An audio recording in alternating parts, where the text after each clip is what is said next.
इस वीडियो में हम आपको बताएंगे मौसम के बारे में पूरी जानकारी, इसलिए इस वीडियो को अंत तक जरूर देखें। जी आपको बता दें कि छत्तीसगढ़ के लोगों के लिए एक राहत भरी खबर सामने आई है। इस बार मानसून छत्तीसगढ़ में समय पर पहुंच जाएगा। जी आपको बता दें कि 10 जून से लेकर 13 जून तक छत्तीसगढ़ के कई स्थानों पर भारी भरकम बारिश होने की चेतावनी दी मौसम विभाग ने। इसे लेकर मौसम विभाग ने ये बोला है कि सामान्य परिस्थिति में 10 जून को मानसून छत्तीसगढ़ के जगदलपुर, 15 जून तक रायपुर और 21 जून तक अंबिकापुर को टच कर जाएगा। इस बार जैसी परिस्थिति बनी है उस हिसाब से छत्तीसगढ़ के रायपुर में मानसून समय से पहले पहुंच जाएगा। 10 से लेकर 13 जून तक इन 4 दिनों में भारी भरकम बारिश होगी छत्तीसगढ़ में। वहीं 10 और 11 जून को छत्तीसगढ़ के बस्तर संभाग में भारी से पूरी भारी बारिश की संभावना है। और इसके अलावा 11 जून, 12 जून और 13 जून को मध्य छत्तीसगढ़ में भारी भरकम बारिश के साथ आकाशीय बिजली गिरने की भी संभावना है मौसम विभाग द्वारा। वहीं 13 जून को पूरे छत्तीसगढ़ में अधिकांश जिलों में भारी वर्षा होगी।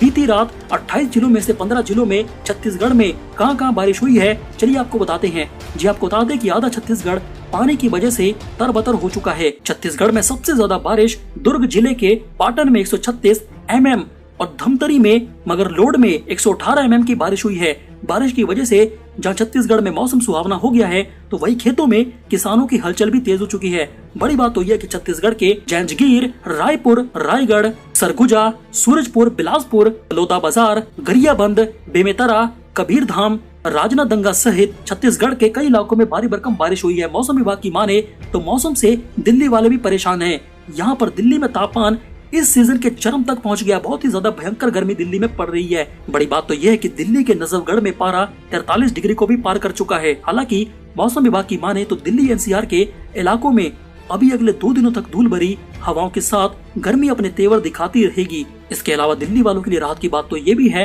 कि इसी हफ्ते के अंत तक दिल्ली में मौसम करवट लेगा और भयानक बारिश होगी दिल्ली में। दिल्ली वालों को बारिश की बूंदों के साथ गर्मी में राहत मिलेगी इस हफ्ते के अंत तक।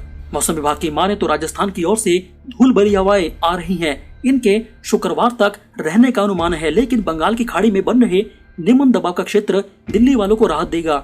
इस हफ्ते के अंत तक राजधानी दिल्ली में भारी भरकम बारिश होगी, जिससे तापमान दिल्ली में और प्रदूषण के स्तर के दोनों में कमी आने वाली है। इसके साथ ही मुंबई और उसके उपनगरों में भारी भरकम बारिश हुई है, जिसकी वजह से मुंबई में पानी ही पानी घुस गया है निचले इलाकों में। आपको बता दें कि मौसम विभाग ने राजस्थान के भी कई जिलों में तेज गर्म हवाएं और लू चलने की भी चेतावनी दे दी है। जी आपको बता दें कि राजस्थान में बीते 24 घंटों में सबसे अधिक तापमान गंगानगर में 45 डिग्री दर्ज किया गया है। मौसम विभाग की माने तो पिछले 24 घंटे में राजस्थान के तापमान में 2 से लेकर 3 डिग्री सेल्सियस की बढ़ोतरी भी हुई है और इसी दौरान सर्वाधिक तापमान राजस्थान के गंगानगर में 45 डिग्री दर्ज किया गया है। जी आपको बता दें कि पश्चिमी राजस्थान के ऊपर दबाव क्षेत्र बनने के कारण जोधपुर, बीकानेर संभाग के जिलों में आने वाले 3 से लेकर 4 दिनों के भीतर 30 से 35 किलोमीटर प्रति घंटे की रफ्तार से तेज हवा चलने का अनुमान है।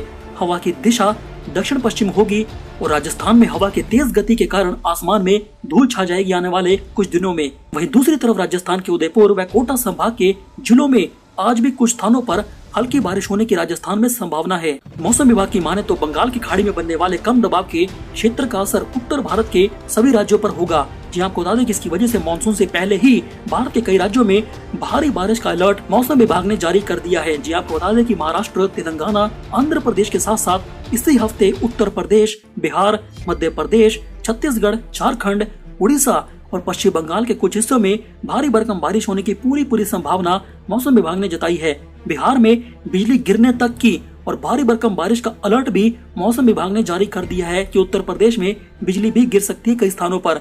वहीं बड़ी बात तो ये भी है कि बिहार के छपरा, सिवान, गोपालगंज, सीतामढ़ी, मधुबनी, मुजफ्फरपुर, दरभंगा, वैशाली, समस्तीपुर में आंधी तूफान के साथ भारी भरकम बारिश और बिजली गिरने का अनुमान जताया गया है।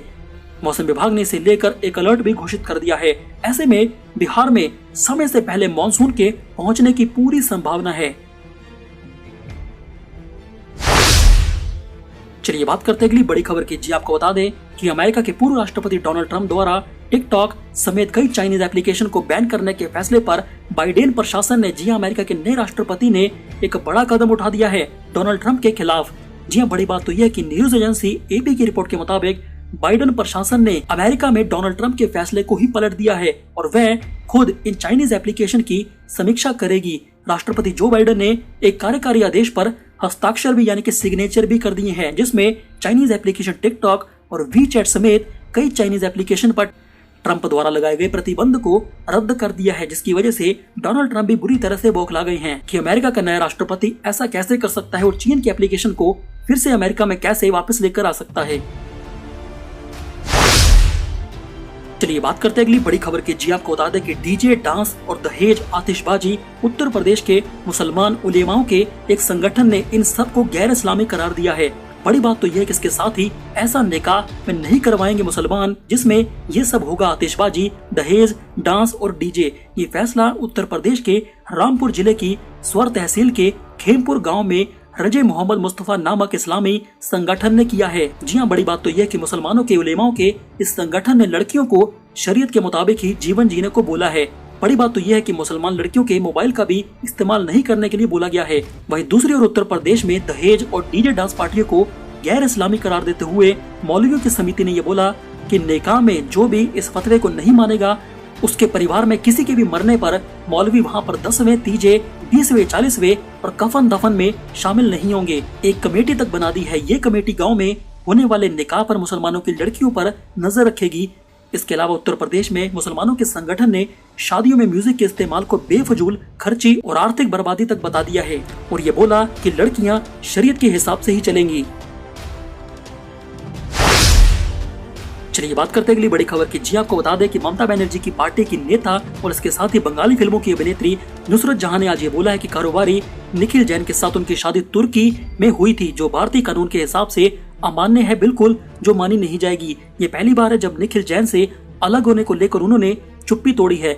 नुसरत जहां ने यानी कि ममता बनर्जी की पार्टी की नेता ने ये बोला कि वो भारतीय जमीन पर है, इसीलिए तुर्की में की गई मैरिज रेगुलेशन एक्ट के तहत ये शादी अमान्य है। साथ ही उन्होंने ये बताया कि ये एक इंटरफेथ मैरिज था, इसे भारत के स्पेशल मैरिज एक्ट के तहत मान्यता नहीं दिलाई गई है। बड़ी बात तो ये भी है कि ममता बनर्जी की पार्टी की सांसद नुसरत जहां ने ये भी बोल दिया कि अदालत के हिसाब से ये शादी नहीं है बल्कि एक लिव इन था, इसीलिए तलाक का कोई सवाल नहीं उठता। उन्होंने ये जानकारी दी कि दोनों काफी समय से पहले ही अलग हो चुके हैं, लेकिन अपनी लाइफ के बारे में कुछ बताने की इच्छा नहीं थी। उन्होंने ये बोला कि उसके पति ने उसके पैसे चुरा लिए बैंक से, इसके साथ ही कुछ और चीजें भी चुराई हैं।